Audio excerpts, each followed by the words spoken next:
പൂട്ട് പൊട്ടിച്ചിട്ട് അങ്ങനെ എടുത്ത് ചേർത്ത് വെച്ചേക്കുന്നത് കണ്ടു.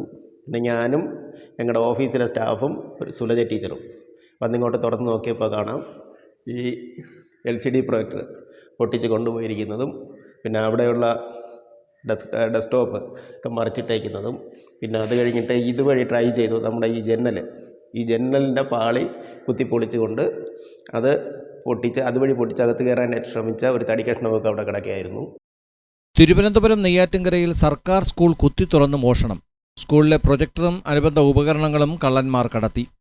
സ്കൂളിലെ വാതിലുകൾ കുത്തിത്തുറന്നാണ് മോഷണം നടന്നിരിക്കുന്നത്.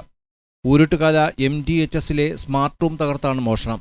സ്മാർട്ട് ക്ലാസ് റൂമിലെ ഉപകരണങ്ങൾ തകർത്ത നിലയിലാണ്. സ്കൂളിലെ ജന്നൽ തകർക്കാനും ശ്രമം നടന്നിട്ടുണ്ട്. ഇതിനു മുമ്പ് സ്കൂളിലെ വാതിലുകളും ജന്നലുകളും തകർത്ത സംഭവം ഉണ്ടായിട്ടുണ്ട്. നെയ്യാറ്റിൻകര പോലീസ് അന്വേഷണം ആരംഭിച്ചു. കഴിഞ്ഞ വർഷമാണ് സ്കൂളിന് സ്മാർട്ട് റൂം അനുവദിച്ചത്. Time we news, Thiruvananthapuram.